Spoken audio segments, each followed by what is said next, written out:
Friends, Philippines is in chaos and seems to become hopeless as our religious leaders are repeating on what had happened during the biblical times as Moses cried out to God for water to fill the thirst of the Israelites. Now they have asked the Catholic faithfuls to pray for the rain as El Niño phenomenon starts to dry up wells and affecting water supply in many communities.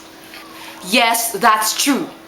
The Catholic Church is resorting to prayer to battle the dry spell, where God's intervention is being sought to cope with the effects of El Niño that is causing drought and water shortage in the country.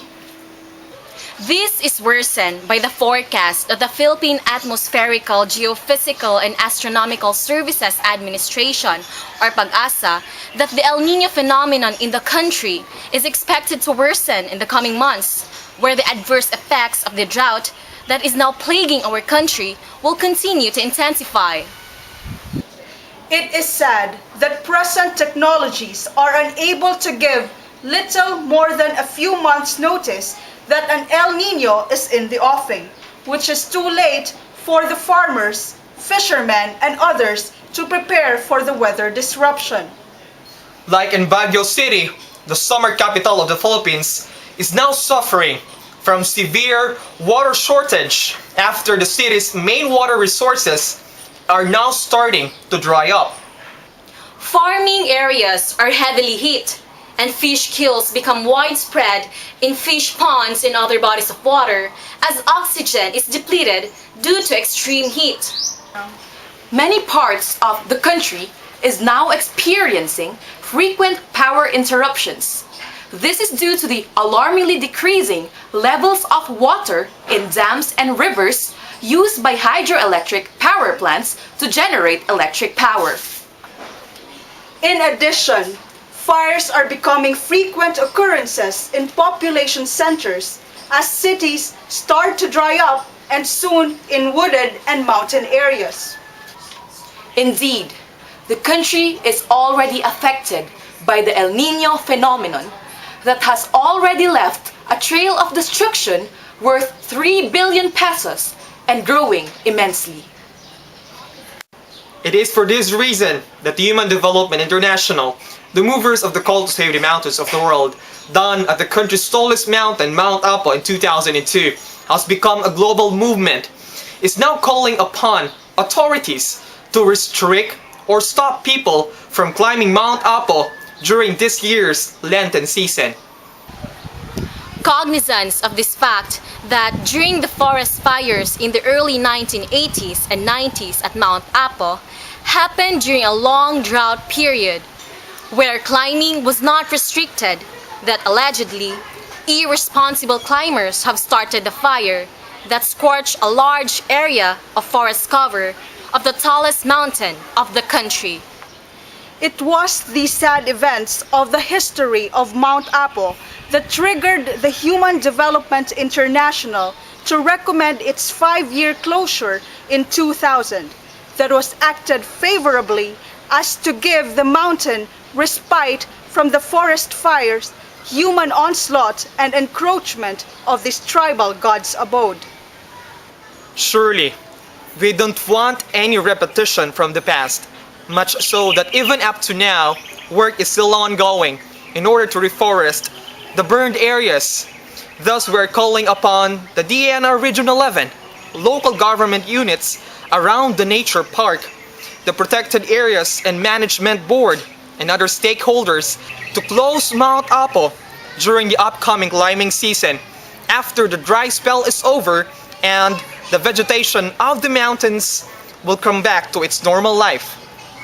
We are also recommending that mountaineering groups duly recognized by DENR be deputized for a fire watch on strategic points. At the same time, act as frontline firefighters that can immediately respond in the event of bush or forest fires on its early stage so it can be contained outright while it has not yet conflagrated. It is worthwhile to note that Mount Apo is the hope to the Philippine eagle.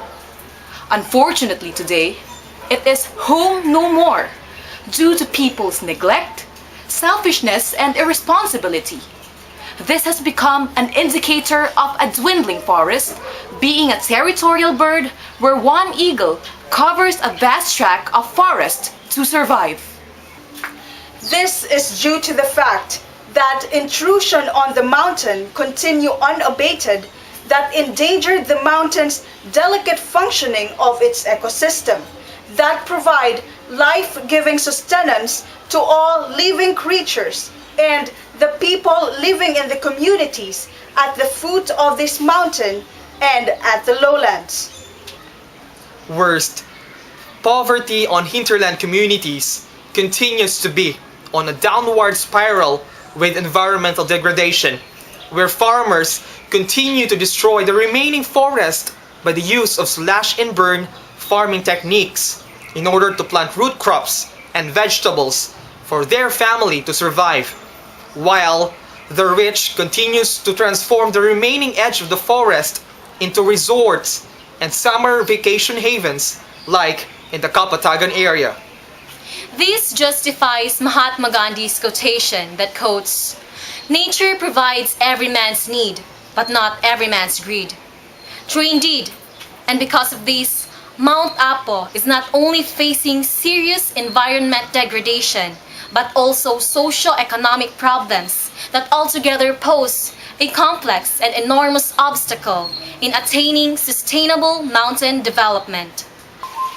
Yes, a development that meets the need of the present without compromising the ability of the future generation to meet their own needs, or a development that enhances people's lives without jeopardizing the mountain's ability to support life.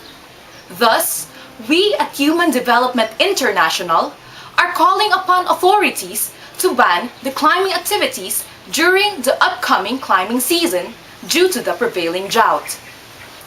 Once again, this is Jonathan Daniel. And I am Jamila Lumactod. And I am Imari Hilayo. At these times, where the alternatives we face are crucial and aggravated by our actions towards the attainment of sustainable mountain development, where we forget the inherent roles we play in the natural world, coupled by our excessive consumption and abuse for the environment that has brought the natural processes into a critical stage that threatens our existence, that it has become an imperative to discern our responsibilities and reorient our conducts toward the preservation of our mountains. And I am Marc Colinares. Let me end this presentation by an appeal for us all to be reminded that we are responsible to ourselves and the future generations in order to conserve our mountains, cognizant of the fact that every manifestations of life on earth is unique and essential that must be respected and protected without regard to its apparent value to human beings. Thus, we should rally behind the recommendation to restrict and stop climbing activities during the upcoming Lenten season due to the prevailing drought.